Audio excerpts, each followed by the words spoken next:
खुदा यसु के बाबरकत और अजीम और हिकमत वाले नाम में आज फिर सब सुनने वालों की खिदमत में पादरी जावेद की तरफ से सलाम कबूल हो। आइए मेरे अजीजों, आज फिर हम अपनी रूहानी खुराक लेते हैं। आज की हमारी रूहानी खुराक रसूलों के इमाल, उसका पहला बाब, उसकी 3 आयत।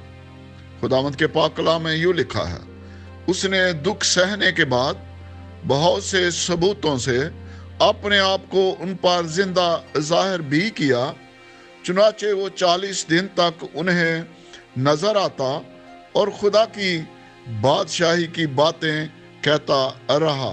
मेरे अजीजों, इस आयत मुकद्दसा के मुताबिक आज हमारा मज़मून है 40 के नंबर या 40 के अदद की बाइबल मुकद्दस में अहमियत। जैसा कि परसों हमने लफ्ज़ मशरक जो है, ईस्ट जो है, उसके बारे में सीखा था और मैंने बताया था कि आगे चलकर हम जो 40 का नंबर है, 40 का अदद जो है, इसकी अहमियत जो है कलाम मुकद्दस में, उसके बारे में सीखने की कोशिश करेंगे। कल कुछ नेटवर्क की वजह से मैं कल का पैगाम रिकॉर्ड नहीं कर सकता, क्योंकि हम दूसरे शहर में आए हुए हैं, तो कल सारा दिन ही नेटवर्क का इशू रहा।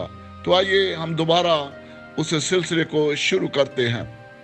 बाइबल मुकद्दस में 40 दिन एक अहम रूहानी इम्तहान, तैयारी, आजमाइश या तब्दीली की मुद्दत की निशानदही करते हैं, जो अक्सर एक नए आगाज, एक नए अहद या इलाही जो पैगाम है उसकी तरफ हमें लेकर जाते हैं, जो कि नूह के सिलाब, मूसा का कोहे सीना पर वक्त गुजारना, एलिया का सफ़र और यीशु मसीह की आजमाइश के 40 दिन जो है उनका वाक़या बयान किया गया है।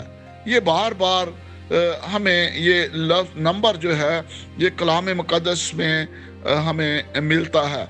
फिर जैसा कि हमने आज की आयत में भी पढ़ा कि खुदावंद यीशु मसीह के जिंदा होने के बाद फिर वो 40 दिन तक अपने शागिर्दों से मिलते रहे और उन्हें खुदा की बादशाही की बातें जो है वो बताते रहे।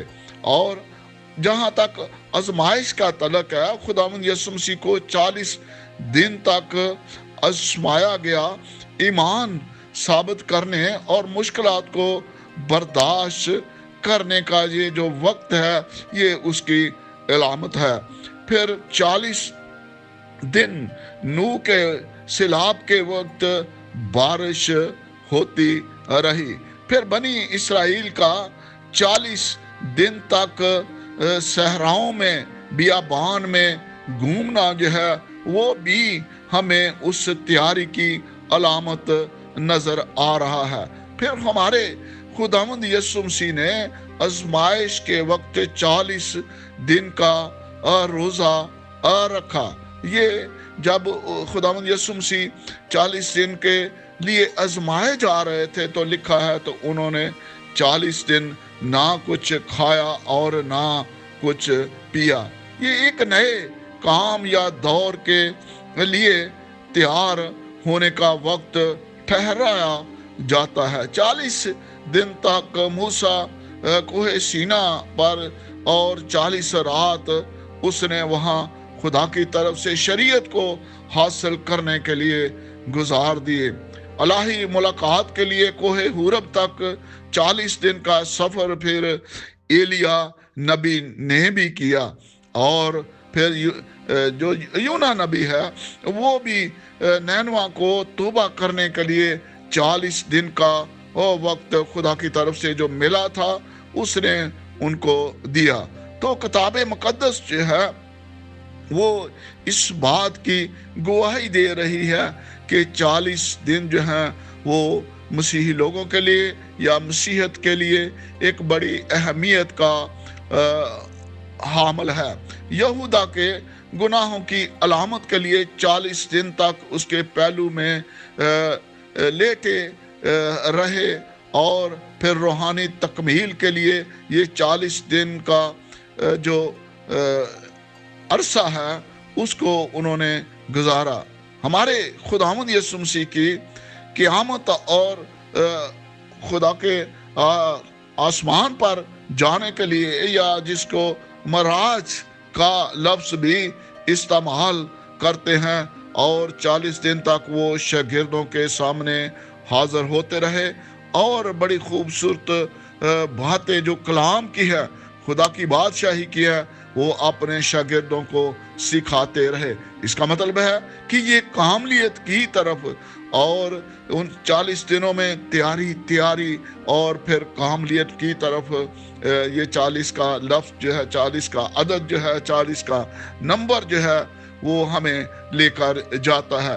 40 دن کی مدت مسیحی روایت پر بہت زیادہ اثر ڈالتی ہے، کیونکہ لینڈ ڈیز جن کو ہم مسیحی روزے بھی کہتے ہیں، وہ ایسٹر سے پہلے، خداوند یسوع مسیح کے زندہ ہونے سے پہلے جو ہے وہ مسیحی لوگ ان کو ادا کرتے ہیں، یا 40 دن تک مسیحی لوگ جو ہے وہ روزے رکھتے ہیں۔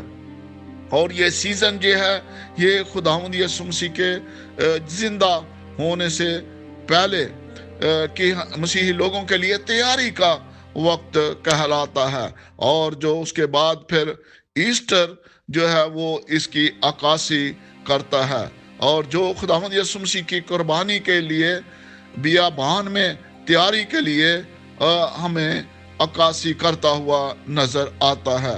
تو میرے عزیزو، اس بات کو ہمیں یاد رکھنے کی ضرورت ہے کہ 40 کا عدد جو ہے، 40 کا نمبر جو ہے، وہ خواہ 40 دن ہے یا 40 سال ہے، یہ مسیحی لوگوں کے لیے بہت اہمیت کا حامل ہے، کیونکہ خداوند یسوع مسیح 40 دن آزمائے گئے، 40 دن تک وہ اپنے شاگردوں کو دکھائی دیتے رہے، 40 سال تک بیابانوں میں بنی اسرائیل کو تیاری کے لیے خدا گماتا رہا، اور جیسا کہ میں نے بہت ساری مثالیں آپ کے سامنے کلام مقدس کی رکھی ہیں، میری دعا ہے کہ سب سننے والوں کی زندگی میں ایسی ہی تیاری جو ہے وہ ہو، تاکہ ہم آزمائش پر اور پھر شیطان کے ساتھ مقابلہ کرنے کے لیے مکمل طور پر تیار ہو سکیں۔ اس کے ساتھ ہی میری دعا ہے کہ خداوند سب سننے والوں کے گھروں میں اگر کوئی بیمار ہے تو اس کو تندرستی عنایت فرمائے۔ اور رات کو بھی مجھے ایک کال آئی ناروال سے، ہماری ایک بہن ہے، بچی ہے، اس کی بھابھی کے دل کی طرف درد ہو رہی تھی، تو رات کو ہم نے اس کے لیے دعا کی۔ خداوند سے آج بھی اس کے لیے میں دعا کرتا ہوں کہ خداوند اس کو تندرستی عنایت فرمائے۔ اس کے ساتھ ہی ان بے اولاد جوڑوں کے لیے جن کے نام ہمارے پاس ہیں، خداوند ان کو اولاد جیسی برکت جو ہے عطا فرمائے، اور پھر جن کے کام کاج میں، کاروبار میں کوئی مندہ ہے، خداوند اس میں انہیں بڑھوتی عطا فرمائے۔ جو بے روزگار بیٹے بیٹیاں ہیں، خداوند ان کو جاب یا روزگار جو ہے وہ عطا فرمائے، اور آخر میں ہمارے اس عزیز وطن پاکستان میں امن اور سلامتی کو قائم رکھے۔ آمین سم آمین۔